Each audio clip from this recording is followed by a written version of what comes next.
Welcome to my YouTube channel JD के maths. मैं जितेंद्र। आज की क्लास में हम बात करेंगे कि समीकरण को कैसे सॉल्व करें छोटे से ऊंचे लेवल तक। समीकरण का जो मेन बेस है नॉलेज, इससे ऊंचे लेवल तक समीकरण को कैसे सॉल्व करें। तो सबसे पहले टॉपिक रहेगा हमारा समीकरण। तो अगर अभी तक आपसे समीकरण सॉल्व करते नहीं बने हैं तो आज से आपसे समीकरण सॉल्व करते बनने लगेंगे। तो हमें आपको देखना है समीकरण। तो समीकरण समीकरण के पहले एक टॉपिक होता है बहुपद। जो बहुपद अगर आपसे बन रहे हैं तो बहुपद अगर जानकारी नहीं है तो जानकारी यहाँ से है। सबसे पहले बात होती है बहुपद। तो बहुपद को जानना बहुत जरूरी है। जब आपको बहुपद के बारे में जानकारी प्राप्त हो जाएगी तो सिर्फ बहुपद में सिर्फ बराबर कर देना है। कोई भी संख्या बहुपद के बराबर कर देते हैं तो वो बहुपद बन जाता है समीकरण। तो हमने सबसे पहले देखा यहाँ बहुपद। बहुपद दो होते हैं चर अचर। जब चर और अचर मिलकर बनते हैं बहुपद, चर और अचर मिलकर बनते हैं बहुपद। अब एक बात और देखना है कि चर होते क्या हैं। चर वे संख्याएं होती हैं जो चलने वाली सभी संख्याएं चर संख्या कहलाती हैं। अब चलने वाली क्यों? अब चलने वाली ऐसी कि जो जिन संख्याओं का मान स्थिर नहीं होता। स्थिर का मतलब जिसका मान 1 आ जाए, 2 आ जाए, 3 आ जाए, कभी 5, कभी 10 ऐसे मान आते रहे। तो एबीसीडी की जितनी भी संख्या उन्हें बोलते हैं चर संख्याएं।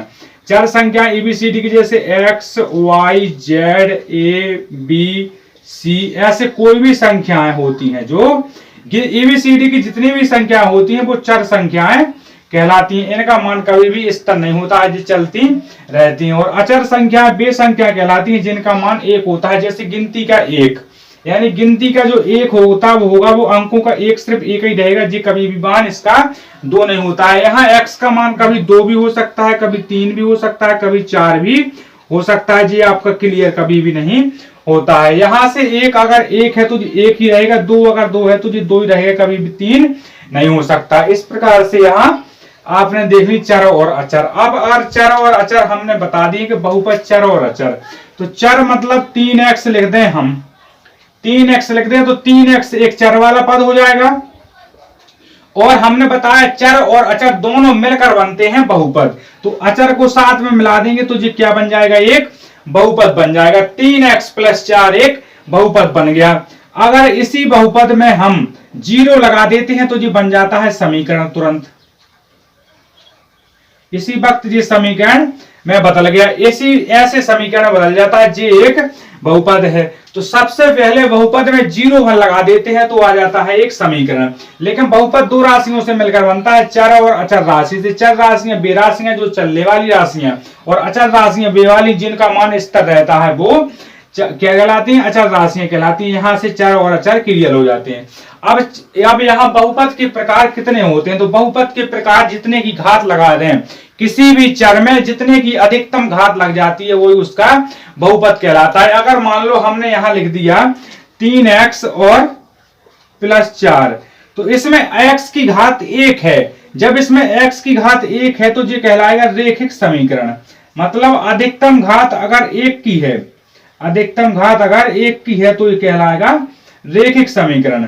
जिसमें जितनी की अधिकतम घात हो जाए उसी को उतना कह देते हैं। अगर इतना लिख गया है तो इसको आगे बढ़ाया, लिखा नहीं है तो इसका स्क्रीनशॉट ले लेना है। जैसा यहाँ तक हमने इसको थोड़ी सा यहाँ एक साइड में कर देते हैं। ठीक है, यहाँ पर देखो, यहाँ देखो, यहाँ हमने चर की घात लगाई है 1, और यही अगर साइड में हम चर की घात 2 लगा दें, चर की घात अगर हम 2 लगा दें, 3x² + 4x और +5, यहां हमने चर की घात 2 लगा दी। अधिकतम चर की घात 2 लगा दी। चर की घात अधिकतम हो गई यहां पर 2।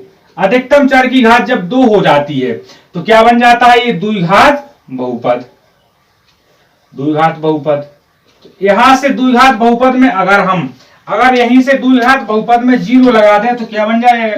ये बन जाएगा द्विघात समीकरण। तो इसी प्रकार से देखना है कि जब द्विघात बहुपद में सिर्फ बराबर का चिन्ह लगा देते हैं तो द्विघात समीकरण। तो अगर यहाँ अधिकतम घात 3 की कर दें तो हो जाएगा त्रिघात बहुपद, और त्रिघात बहुपद में 0 का चिन्ह लगा दें तो हो जाएगा त्रिघात समीकरण। तो इस प्रकार से ये पूरा अपना बहुपद वाला चैप्टर हो जाता है। सिर्फ जो जिनको बेसिक चीज पता नहीं है उनके लिए सिर्फ ये चैप्टर है, और जिनको बेसिक चीज भी पता है और जो आगे उन पे अभी भी कैलकुलेशन नहीं बनती उनके लिए भी ये बेसिक चीज है। तो इतना आपका क्लियर हो चुका है।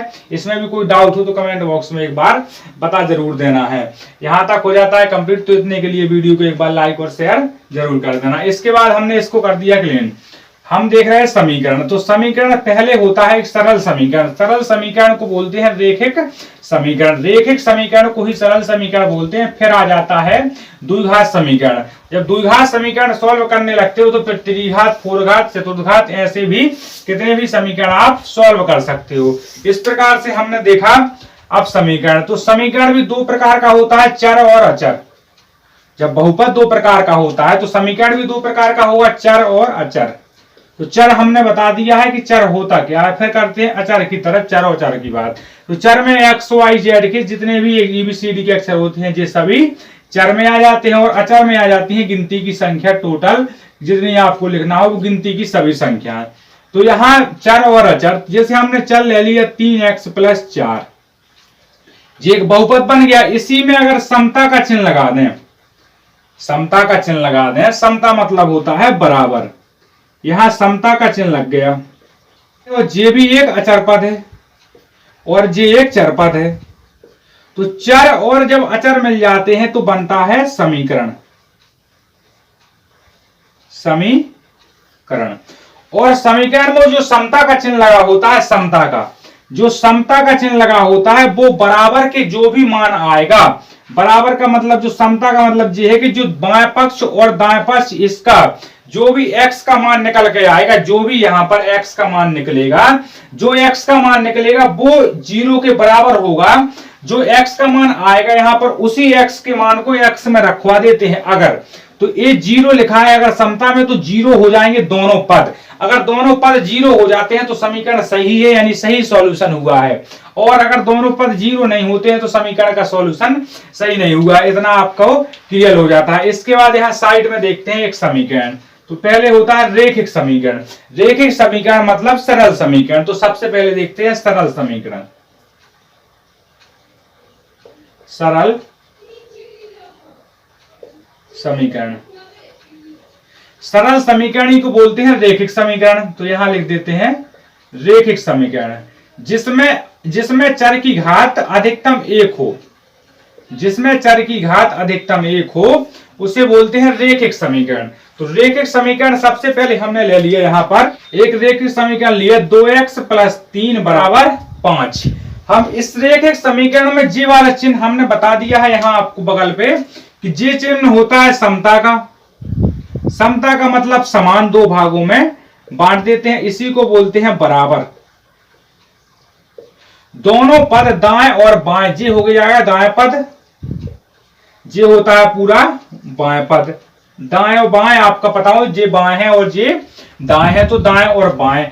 तो यहां देखा आपने कि जे लिखा है चर और जे लिखा है अचर, और जे भी लिखा है अचर, इतना आपको मालूम है। तो चर वाले एक साइड और अचर वाले एक साइड, पहले काम तो जे होता है। तो चर वाला 2x है तो हमने 2x को 2x में ज्यों का त्यों लिख दिया, और यहां समता का चिन्ह ज्यों का त्यों लगा दिया। अब समता के चिन्ह के तरफ बाएं जो दाईं ओर था वो है था अपना 5, और बाईं ओर था जो 3, तो 3। ए प्लस और माइनस के चिन्ह अगर पक्षांतर करते नहीं बनता है आपसे, तो हम पहले ही एक क्लास ले चुके हैं। तो माइनस के चिन्ह का गुणा भाग पक्षांतर करने नहीं बनते हैं। तो डिस्क्रिप्शन बॉक्स में लिंक लगी तो वहां से पक्षांतर वाली चीजें देख लेनी है। जे प्लस के जब बाएं तरफ जाएंगे, दाएं से बाएं या बाएं से दाएं, जब दाएं से बाएं या बाएं से दाएं तो माइनस का प्लस और प्लस का माइनस। तो जब 3 थे प्लस के तो इस तरफ माइनस के, 2s का 2s बराबर 3, 5 में से जाएंगे 3 तो बचेंगे 2, इतना आ जाता है। फिर x के जब गुणा में है, अगर जब आपसे गुणा और भाग के चिन्ह परिवर्तन करते नहीं बनते हैं तो डिस्क्रिप्शन बॉक्स में लिंक लगी है, तो एक बार डिस्क्रिप्शन बॉक्स जरूर चेक कर लेना है। यहां पर 2x लिखा है तो इस 2x को इस तरीके से लिख सकते हैं, नहीं लिख सकते हैं। 2x गुणे x, 2 गुणे x बराबर 2। तो जी गुणा के जाएंगे भाग में, इतना मालूम होना चाहिए आपको। जब गुणा के भाग में जाएंगे तो देखो यहां जब जी गुणा से भाग में गए तो x बराबर 2/2, यानी x बराबर 1। x बराबर 1 आ जाता है, तो यहाँ x का मान 1 आ गया। और अब यहाँ हमें रखवा कर देखना है कि जे मान सही आया है तो यह समीकरण सही है और नहीं तो समीकरण गलत है। तो हमने यहाँ पर x का मान x बराबर 1 रखवा दिया। इसमें किसमें 2x प्लस 3 बराबर 5, 2x प्लस 3 बराबर 5 है, तो हमने x का मान रखवा दिया 1, 2 गुणा 1 प्लस 3 बराबर 5, तो 3 और यहाँ 2 गुणा 1 हुआ तो 2 का 2 और प्लस का प्लस और 3 का 3 बराबर 5 का 5, यानी 5 बराबर 5। यहां से 5 बराबर 5 आ जाता है। तो ये देखो दो ही समता का चिन्ह जहां लगाया था बराबर का चिन्ह, तो दोनों पद बराबर हुए या नहीं हुए, एक बात बताना है, हुए या नहीं हुए। अगर हो गए हैं तो वीडियो को एक बार लाइक और शेयर जरूर कर देना। इसके बाद इतना हो जाता है क्लियर, तो इसका एक बार स्क्रीनशॉट ले लेना। इसके बाद बढ़ते हैं हम आगे, जो इससे और ऊंची लेवल के समीकरण है उनको सॉल्व कैसे करेंगे। तो एक बार वीडियो को लाइक और शेयर तथा चैनल को सब्सक्राइब करके रख लेना। यहां से हमने कर दिया इसे साफ। इसके बाद जो बड़े लेवल के सवाल हैं, इन्हीं समीकरणों को सॉल्व थोड़ी सा ऊपर कैसे भिन्न के रूप में कैसे सॉल्व करते हैं, ये हमने आपको एक सवाल बता दिया है क्लियर करके। इसके बाद एक और इसी प्रकार का सवाल थोड़ी सा माइनस और प्लस का चिन्ह परिवर्तन करके देख लेते हैं एक बार और। हमने यहां जहां पहले माना था हमने प्लस ही प्लस का, अगर हम यहीं पर कर दें 2x माइनस 3 बराबर कर दें हम यहां पर 5, वही वाला सवाल है सेम टू सेम, पर हमने यहाँ चिन्ह परिवर्तन कर दिए। जब हमने चिन्ह परिवर्तन कर दिए तो पूरा समीकरण ही परिवर्तन हो जाएगा। यहां से देखा हमने इसका किया हल। अगर सॉल्यूशन सही लग रहा हो तो अपने दोस्तों को पास शेयर जरूर कर देना है। 2x माइनस 3 बराबर 5, 2x माइनस 3 बराबर 5, तो हमने जी बताया जी चर वाला पद है और जी अचर वाला पद है और जे भी अचर वाला पद है, इतना आपको क्लियर हो चुका है। और जे हमने चिन्ह भी बता दिया कि जो बराबर का चिन्ह लगा है इसे समता का चिन्ह बोलते हैं, मतलब दोनों संख्याओं को समान भागों में बांट देना, समता समता। ठीक है, ये बात भी हमने आपकी क्लियर कर दी है। यहां से हमने देखा कि 2x माइनस 3 बराबर 5, तो हमने चर वाला पद कर दिया एक साइड और अचर वाला पद कर दिया एक साइड। तो आप भी चर वाला पद कर दो एक साइड और अचर वाला पद कर दो एक साइड। 2x का 2x बराबर का चिन्ह ज्यों कहते हैं, बराबर में 5 थे तो 5 ज्यों कहता हूं, और माइनस के 3 थे तो प्लस के हो जाएंगे 3, क्योंकि दाएं भाग से बाएं भाग में या बाएं भाग से दाएं भाग में जाएंगे तो चिन्ह बिल्कुल परिवर्तन हो जाएंगे। तो 2x का 2x बराबर 3 और 5 8 है, यानी x। अब गुणा से जब भाग में जाएंगे तो क्या हो जाएंगे परिवर्तन, तो गुणा से पक्ष परिवर्तन किया तो 8/2, यानी x का मान आ जाता है 4। जब x का मान 4 आ जाता है तो अब हमें सिद्ध करके भी बताना है, कि सिद्ध करके बताना है कि बराबर में आया या नहीं आया। तो हमने x बराबर 4 लिख दिया और समीकरण था 2x माइनस 3 बराबर 5, ये था समीकरण। जब ये समीकरण था तो हमने x का मान रख दिया 4 और ये माइनस का 3 बराबर 5 का 5, तो 4 दूनी 8 और माइनस का 3 बराबर 5, तो यहां से 8 में से जाएंगे 3 तो 5 बराबर 5। अगर ये पूरा समझ में आ चुका है तो एक बार वीडियो को लाइक और शेयर जरूर ठोक देना है एक बार भर, ठीक है। इसके बाद ये पूरा हो जाता है सॉल्व। तो अच्छा लग रहा हो तो शेयर भी कर दो और चैनल को सब्सक्राइब भी कर लेना। इसके बाद हम देखते हैं थोड़ी सा और ऊंचा लेवल, इससे थोड़ी सा और ऊंचा लेवल, तो इसका स्क्रीनशॉट ले लो। इसके बाद हमने इसको साफ कर दिया, थोड़ी सा इसका ऊंचा लेवल और देखो।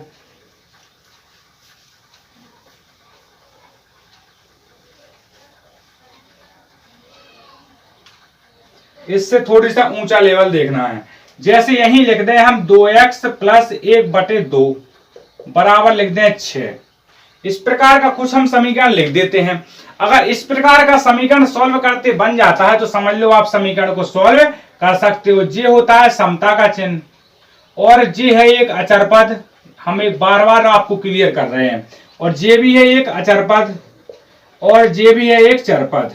इसको हम दो प्रकार से करके बताएंगे और दोनों प्रकार से आपको क्लियर हो जाएगा जी, हमारी गारंटी है। और यहाँ आप क्लास में अगर पूरी तरीके से बने रहते हो, अगर इस पे स्केप नहीं करते हो बार बार, तो ये क्लियर मानिए कि आपसे समीकरण करते सॉल्व बन जाएंगे। यहां तक हमने देख लिया कितना, 2x और प्लस का 1/2 बराबर है 6। इतना क्लियर। इसके बाद हमने चर वाले पद एक साइड और अचर वाले पद एक साइड, तो हमने कर दिए चर वाले पद एक साइड और अचर वाले पद एक साइड। जैसा हमने पहले बताया वैसे ही हमने यहाँ कर दिया। प्लस का था तो हो गया माइनस का। इसको एक प्रकार से और बताएंगे अभी करके, बहुत ही शॉर्ट तरीके से, तो क्लास में पूरी तरीके से बने रहना। 2x बराबर, यहाँ 2 ले लेंगे एलसीएम, तो यहाँ 1 तो ले सकते हैं क्योंकि 1 का किसी में भी गुणा करवाओ या भाग कराओ ज्यों की तुम वही संख्या आ जाएगी। तो यहाँ पर ये बात क्लियर है। तो 2 ले लिया हमने एलसीएम, तो यहाँ से कितनी बार जाएगा, भाग 2 बार। अगर आपसे भिन्न नहीं बनती है तो भिन्न वाली क्लास लेना, डिस्क्रिप्शन बॉक्स में उसकी लिंक डली है। यहाँ से 2 बार, तो 6 दूनी 12 और माइनस का 1, 2 एकम 2 तो माइनस का 1। यहाँ से कितना बचा, 2x बराबर 11/2। जी आपका क्लियर हो गया। पर यहां पर गुणा का है तो इसमें जाएगा तो काय का हो जाएगा, भाग का हो जाएगा। यहां देख लेना थोड़ी सा, ठीक है। यहां देखो 2x बराबर 11/2, तो x बराबर 11/4, 2 गुणे 2 यानी x बराबर 11/4। ये बात बिल्कुल क्लियर हो चुकी है। यहां से तो x का मान आ जाता है 11/4, पर x का मान 11/4 आया, पर यहां से 11/4 को चेक करके देखना है कि ये समीकरण में मैच हो रहा है, समीकरण को सही तरीके से सॉल्व किया है, बराबर में ज्यों का त्यों मान आ रहा है या नहीं आ रहा है। तो हमने यहाँ पर रखा x बराबर 11/4, ठीक है। और समीकरण था हमारा 2x प्लस 1/2 बराबर 6, ठीक है। इतना बात क्लियर। तो हमने यहां से रखा 2 गुणे 11/4 प्लस में 1/2 बराबर 6। तो यहां से देखा आपने कि गुणा का और भाग का हो जाता है, भाग तो 2 दूनी 4, तो कितना बच गया, 11/2 प्लस 1/2 बराबर 6। इतना तो आपको पता हो कि भिन्न आपसे अगर सॉल्व करते नहीं बनती है तो भिन्न वाली क्लास भी देख लेना है। इतना सरल तरीके से बताया है कि गारंटी मान के ले लो कि आपसे भिन्न बनने लगेंगी वहां से, उसके वो क्लास लेने के बाद। तो यहाँ 2 और 2 का एलसीएम लिया तो कितना आया, 2 आया एलसीएम। जब 2 और 2 का एलसीएम 2 आया तो यहाँ पर 2 एकम 2 यानी 11 एकम 11 यानी 1 एकम 1 और बराबर में 6 का 6, तो 11 और 1 12, तो 12/2, 12/2 बराबर 6 यानी 12 दूनी 6 दूनी 12, तो 6 बराबर 6। तो ये बराबर आ गया है, यानी हमारा आंसर, हमारा सॉल्यूशन बिल्कुल सही है। जी कोई भी इसको गलत नहीं कर सकता है दुनिया का कोई भी इंसान, ठीक है। ये यहाँ अपना समीकरण पूरी तरीके से सॉल्व हो चुका है। अब इसी समीकरण को हम एक दूसरी प्रकार से बता रहे हैं, वो भी आपको देखना है, क्लास में बिल्कुल बने रहना है। तो इसको हम एक तरफ से बिल्कुल साफ कर देते हैं। तो समीकरण वहां लिखा है, समीकरण एक बार देख लेना है दोबारा, ठीक है। अगर इसी सवाल को जैसे लिखा है 2x और प्लस 1/2 बराबर 6, ठीक है, इतना आपने मान लिया।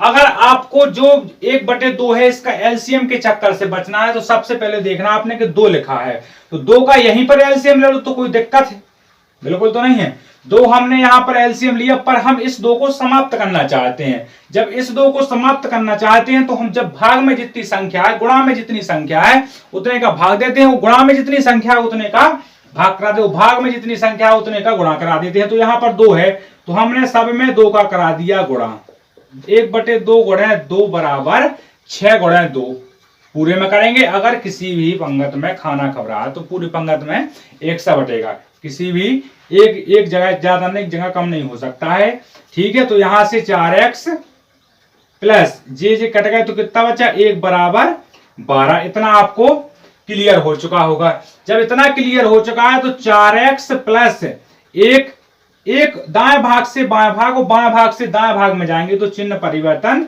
हो जाएंगे। तो 4x का 4x बराबर 12 का 12 और माइनस का 1, तो 4x बराबर 11, तो x बराबर 11/4। तो x बराबर 11/4 ही पहले वाले समीकरण का सॉल्व करने के बाद आया था, तो ये इसका आंसर हो जाता है। तो अगर पहले का सॉल्यूशन ये समीकरण आपको पूरी तरीके से समझ में आ चुके हैं तो एक बार वीडियो को लाइक और शेयर जरूर कर देना है इसी प्रकार के वीडियो देखने के लिए। यहाँ बेसिक चीज 0 to hero batch, 0 to hero. यहाँ अगर कोई भी बंदा 0 है, जो बंदा 0 है उसे हम हीरो बना देते हैं, उसे हीरो बना देते हैं। तो इसी प्रकार के सॉल्यूशन देखने के लिए वीडियो को लाइक और शेयर जरूर कर देना। और 9वीं 10वीं की त्रैमासिक परीक्षा 9वीं से 12वीं तक की त्रैमासिक परीक्षा 12 तारीख से चालू है। तो 12 तारीख से चालू होने से पहले सभी सैंपल पेपर इसी चैनल के माध्यम से प्रोवाइड करा दिए जाएंगे। तो आपको चैनल को सब्सक्राइब जरूर करके रख लेना है। ठीक है, धन्यवाद।